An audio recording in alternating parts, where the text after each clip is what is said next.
Welcome to VSOW. This is where we take one seismic event, one unforgettable cultural figure, or maybe one profound shift in the media landscape, and we perform a total, evidence-based deep dive. We really try to get into what made it tick, and maybe more importantly, why it still shapes our world today. And today our subject is, well, he's a whirlwind of paradox, really. Morton Downey Jr. Most people knew him as Mort the Mouth. Ah, yes. The chain-smoking, always combative talk show host. He presided over, I guess you'd call it, the birth of trash TV back in the late 80s. That's him, and it happened in such a ridiculously short time frame. Right, which brings us to our deep dive focus today because it is, frankly, perplexing. How did a syndicated show that was only on the air for about 15 months? Just a blink of an eye, really, in TV terms. Yeah, exactly. How did that show manage to leave such an outsized, almost foundational imprint on modern media, on how politics is communicated, even on the structure of public spectacle itself? So we're examining the man, the method behind the madness, you could say, and the cultural blueprint he kind of inadvertently left behind for all of us. It really is a study in acceleration and contradiction. Yeah. His rise was just meteoric. And the fall was equally spectacular, but the legacy, that's the enduring part. And, before we even get into unpacking his persona, which is full of contradictions, there's this one piece of irony that just hangs over his entire story. Downey wasn't just a chain smoker. He weaponized the cigarette. He really did.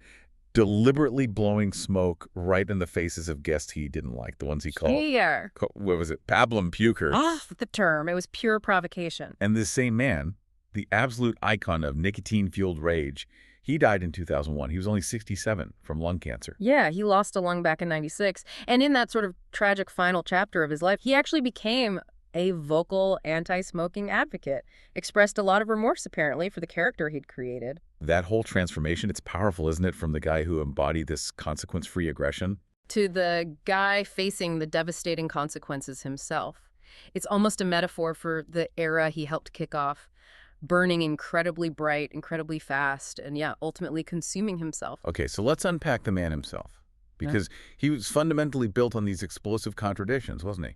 Absolutely. I mean, if you just saw him on TV or even met him briefly, you'd think, okay, this is the working class champion, the loudmouth cutting through the PC nonsense, telling it like it is for the little guy. Right, that was the whole persona. But then you do the deep dive, you look into his background, and it reveals this story of immense, almost unbelievable privilege. The contrast is just jarring. Yeah. He cultivated this blue-collar populist rage, but where he came from, totally different world. Completely. Born in 1933, son of Morton Downey Jr., the famous singer, the Irish Nightingale. Big star in his day. Huge star. And his mother was Barbara Bennett, a dancer.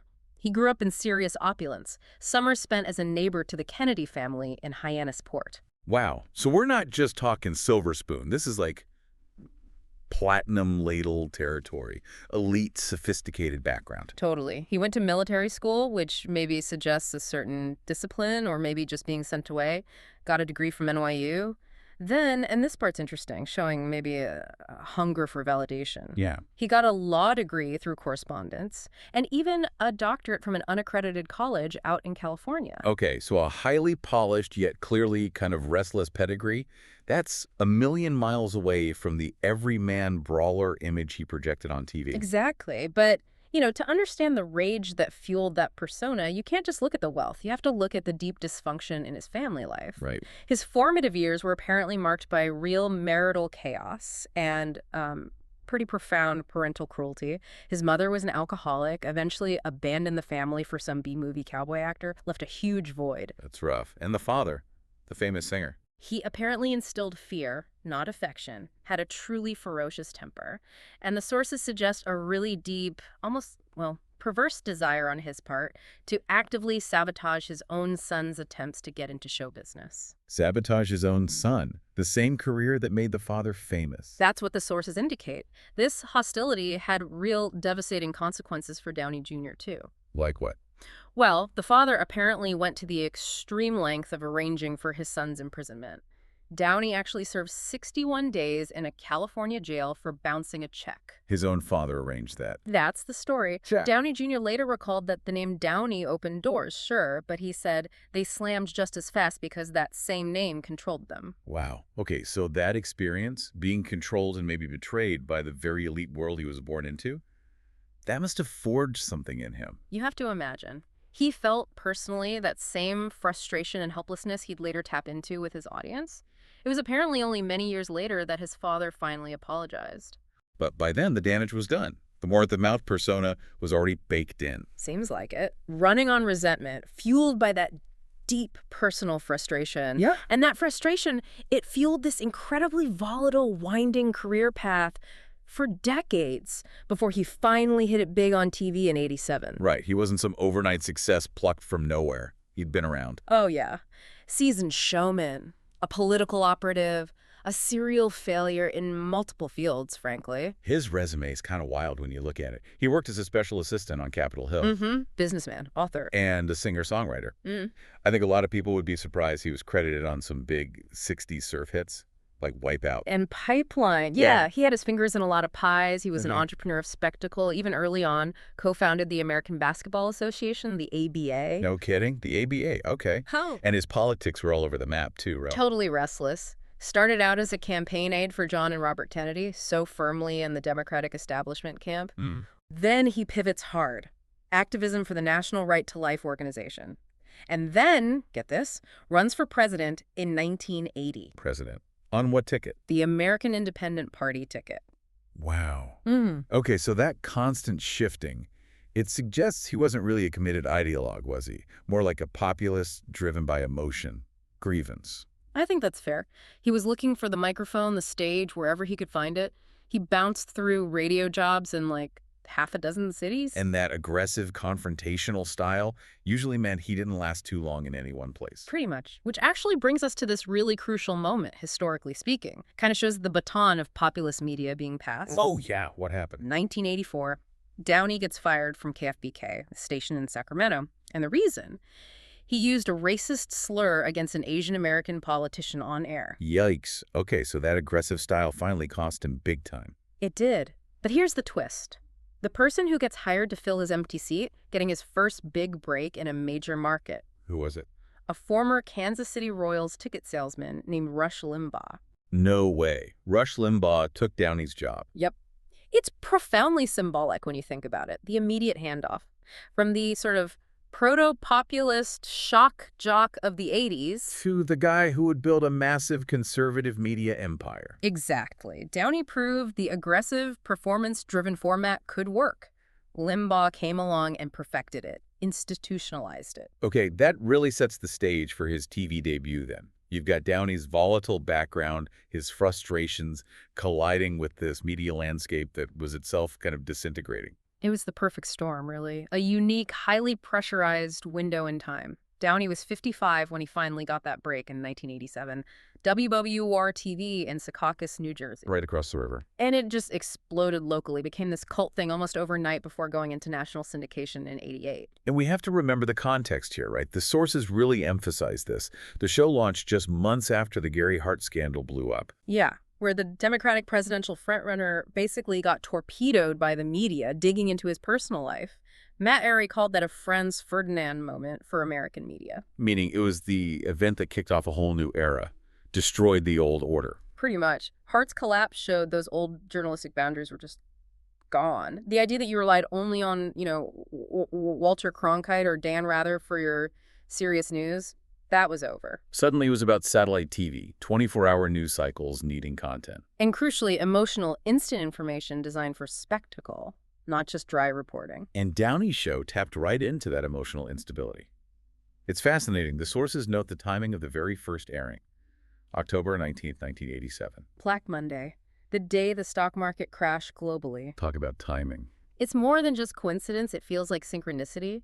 That crash crystallized all these deep anxieties people were feeling, working folks grappling with globalization, job insecurity, economic fears. We're angry, anxious. And Downey offered this place for just cathartic, raw, unbridled rage. And it felt authentic to their frustration. And he packaged that rage into this incredibly successful confrontational theater. Bob Pittman, the producer, had that insight right. that Downey wasn't intellectual, he was purely emotional. Exactly, a populace bouncing between ideas, just driven by representing the frustrated little man's opinion as he saw it. The show itself was pure performance art, built around conflict, that opening sequence. Oh yeah, super dramatic, like a boxer entering the ring or a team running onto the field. Pulsating bass music, Downey striding out, high-fiving the audience. Which was mostly young, white, male, right, the group he called the Beast. Affectionately, or maybe ironically, yeah, the Beast. And visually, the whole thing was this study in juxtaposition. You had the chaos on stage, the wild audience energy. And then Downey himself, in his almost calculatedly preppy look, the Ralph Lauren Oxford shirt, the regimental tie, the khakis, the loafers. Is the rich guy dressing down to connect with the working class. A deliberate visual performance of populism. Right down to the stage design. Those loudmouths, podiums, that open mouth logo everywhere. It wasn't designed for dialogue. It was designed to maximize conflict, visually and verbally. But the signature image, the thing everyone remembers, has to be the smoking. Oh, absolutely. He leaned into that chain smoker image hard. Said he smoked, what, 80 cigarettes a day? An insane amount. And not just passively smoking, he used it. Weaponized it, blowing thick clouds of smoke right into the faces of guests he found annoying, especially those pablum-puking liberals. He was such a deliberate insult, a physical manifestation of his contempt for the establishment, or what he saw as the establishment. And a really potent symbol of rebellion, of sort of consequence-free behavior, which obviously resonated with his audience. And the language matched the visual aggression. No reasoned debate here. No, mostly mocking, delegitimizing. He'd slap these intensely personal nicknames on guests. Slime, scumbucket, sometimes worse. And those catchphrases just yelling, zip it, or shut up, they became part of the culture almost instantly. Yeah, the show wasn't about persuading anyone of a political point.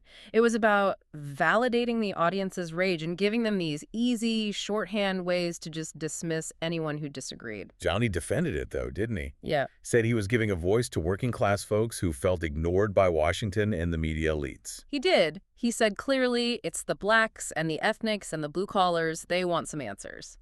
He argued his connection was real, born from his own troubled past. Said he felt frustrated most of his life.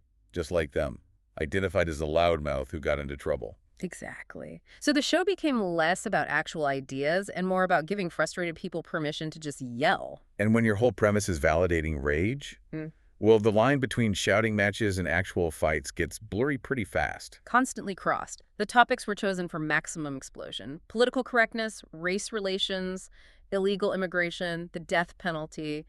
Sensitive stuff designed to ignite. It was basically a powder keg, just waiting for a match every night. And sometimes it found one.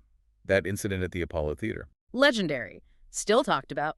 Core Chairman Roy Innis just cold cocks Reverend Al Sharpton, knocks him right to the ground on stage during the broadcast. That moment just cemented the show's reputation, didn't it? This wasn't just loud talk anymore. This was actual, unpredictable violence on national television. The chaos got so intense, Downey himself often had to jump in physically, try to break up actual brawls between guests right there on the set. Critics were obviously horrified, immediately called it a forum for bullies, with Downey as the head bully. Naturally. But for that brief, intense period, audiences were hooked. They saw Downey as someone ready to fight and win. And maybe more importantly, willing to give the audience the blood they seemed to crave. But that constant chase for chaos, that need to top last night's spectacle, it just wasn't sustainable, was it? Which leads us right into the burnout. The inevitable burnout, yeah. No. And his rapid collapse. Downey himself admitted it later, didn't he? That the pressure just became unbearable. He did. He talked about producers explicitly demanding he top myself every night. He used this metaphor, saying he felt like he was working himself toward the edge of the trampoline and you fall off. I fell off a number of times and I found it very displeasing. That's a telling quote. The internal cost must have been huge. Absolutely. And that pressure cooker environment explains the dizzying speed of it all. From local cult hit to national phenomenon reaching, what, 70% of U.S. markets at its peak? Yeah. Only to be canceled after just 15 months in syndication, wrapped up completely by September 1989. Gone. The reasons for the failure are really telling about the format he pioneered. First, viewership started to drop. You can only sustain pure rage for so long before people just get fatigued. Right. Burnout applies to the audience, too. But the second, and maybe more critical reason, was the erosion of advertiser support. The money. Advertisers needing that stable, conventional appeal for their brands just fled. They ran screaming from what was being increasingly labeled trash TV or tabloid TV. The whole business model, based on pure spectacle and confrontation, it just burned itself out, became toxic for sponsors. And that desperation, that fear of the spotlight fading, that leads us to the hoax, doesn't it? The career-ending scandal. Probably the most infamous moment of his whole career, the hoax attack of April 1989. It felt like the moment where the theatricality just tipped over into clumsy, outright fabrication. He claimed he was attacked by neo-Nazi skinheads. In a bathroom at the San Francisco International Airport, which, as critics pointed out immediately, seemed like a pretty specific and unlikely place for a random white supremacist attack. He said they cut his hair and painted a swastika on his forehead. Meant to be the ultimate victim statement, right? The people's champion attacked by real villains. But the whole story just unraveled almost immediately. Authorities found zero corroborating evidence, no witnesses, no sign of a struggle, nothing. The press and critics just universally condemned it as a desperate, pathetic publicity stunt, trying to reverse those plummeting ratings. And the detail that really sealed it as a hoax in the public's mind was the swastika itself. It was widely reported that it was drawn backward. Right. The theory being he drew it himself while looking in a mirror and got the orientation wrong. It was just the perfect, tragically comic end to a career built on performance. Once the audience felt the performance had become a lie, that fragile credibility, the idea he was genuinely representing the little guy, it just evaporated. So after the show ends, what happens? His career afterward seems marked by struggle, right? But he couldn't quite leave the persona behind. No, he really couldn't. He popped up in movies and TV shows, often playing himself or characters very close to himself, like that abrasive journalist Tony Pope in Predator 2. Roles in Tales from the Crypt. He kind of joked about it, didn't he? Saying he kept getting Bad Actor of the Year awards because he wasn't really acting, he was just being Mort. Yeah, the character had basically consumed the man by that point. His attempts to go back to radio, where he started, also failed pretty spectacularly. Shows how much his relevance had faded. What happened there? 1997, he had an evening show in Cleveland. Abysmal ratings. He quit after just a few weeks, made some noise about suing Howard Stern, but listeners reported his phone lines were just dead. Completely empty. Ouch. The audience had moved on, left Morton out talking to himself. Pretty much. And he still had that confrontational streak in his personal life, too. Publicized fights like that scuffle with Stuttering John from the Howard Stern show. The hostility that made him famous was hard to shake, even off camera. Maybe impossible. Which brings us, I think, to the final and maybe the most crucial part of this deep dive, the legacy, the cultural and political blueprint he left behind. Okay, but first, we need to circle back to that element of remorse in his final years. That's powerful, too. It really is. Losing the lung to cancer in '96, the ultimate smoking icon becoming this anti-smoking advocate, he publicly expressed deep regret for cultivating that image, especially realizing the personal price. Yeah, there's footage of him breaking down, crying about probably not living to see his youngest daughter grow up. It's quite tragic. It's a scene of real accountability. When he tried a TV comeback around '92, he specifically said, look, I'm still opinionated, still confrontational, but no meanness this time. He'd matured, maybe, but the media monster he'd helped create was already out there running wild. Exactly. And Downey, for all his flaws, he kind of understood his place in that TV evolution. He took credit for the format others copied, but he still tried to distance himself from the really lowbrow stuff that followed. Right. He insisted, I didn't do sleaze, pointing fingers at shows like Jerry Springer. What was his famous line? I didn't do shows on my neighbor's collie dog having sex with my neighbor's wife. That was his peculiar line in the sand. Okay. So he tried to maintain some kind of boundary, in his own mind at least, but the sources are pretty clear, right? He undeniably paved the way for modern tabloid TV. Oh, absolutely. He definitely took cues from earlier controversial hosts like Joe Pine. Go gargle with razor blades. Nice guy. Charming. But Downey is the key link. He brought that confrontational, spectacle-first format squarely into the modern talk show era. He birthed Maury, Ricky Lake, all of that. But the really deep analysis here, the core of our deep dive, shifts from entertainment to politics. The argument is that Downey basically created the media ecosystem for modern politics. That's the compelling argument, yeah. He's widely cited now as the proto-Tea Partier. a key pioneer of politics as entertainment. He really perfected media trolling. Meaning deliberate provocation, not for debate, but just for the emotional rush for your own side and the humiliation of the other side. Exactly. And you can trace the impact directly to contemporary conservative media. It's no fluke that Rush Limbaugh took his job. Downey's spirit, his rhetorical style, it's clearly visible in figures like Glenn Beck, Sean Hannity. That rapid dismissal of opponents, the high emotion over policy details, framing everything as this personal battle, us versus the evil them. But what's really fascinating, and the sources point this out, is that the influence wasn't just on the right. Think about who got their first major national exposure, frequently appearing on Downey's show. Like Al Sharpton. Exactly, Reverend Al Sharpton. According to Downey's own producers, Sharpton learned a lot about how to work the media from watching and interacting with Downey. He was often in these explosive, maybe even staged, confrontations with Downey on the air. Right. And Sharpton apparently recognized that these politically charged controversies, like the Toronto Brawley case back then, could be used as a media lever. So political activism, seen through the Downey lens, becomes a kind of performance art, designed to build fame, grab attention. And crucially, deliver ratings. Downey proved that the biggest microphone always goes to the loudest, most compelling spectacle. Substance optional. Okay, which leads to the final and maybe the most striking parallel the sources draw: Morton Downey Jr. and Donald Trump. This connection feels pretty fundamental to understanding modern populism. The similarities go beyond just biography, right? Way beyond. Yes, both were privileged sons of complicated, imposing fathers.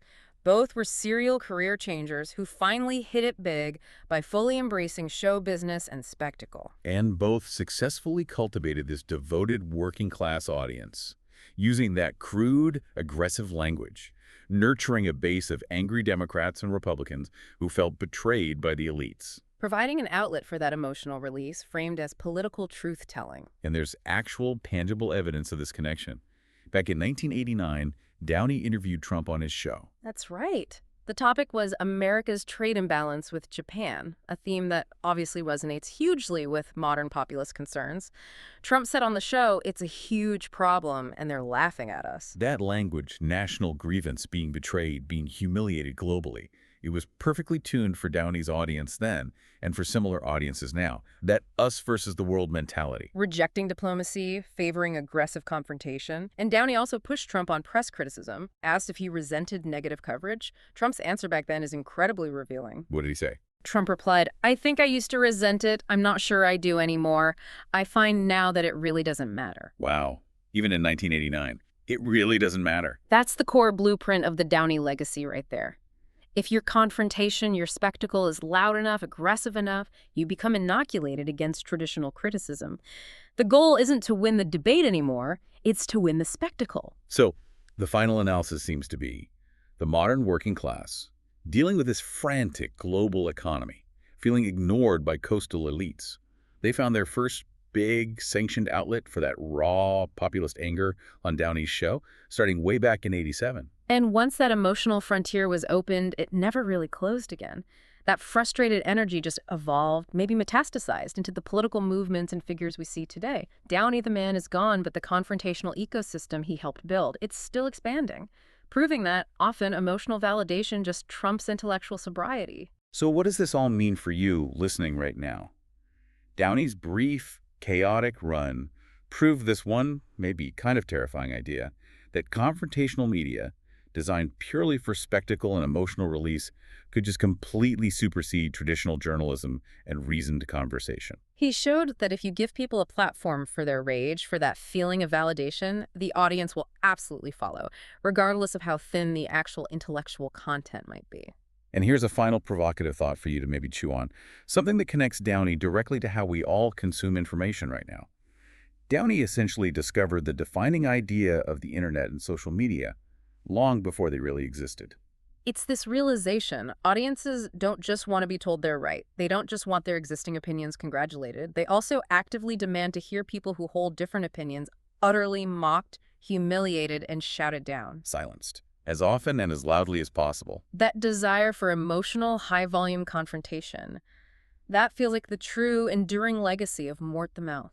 Well, thank you for joining us for this pretty extensive deep dive into the life and the legacy of Morton Downey Jr.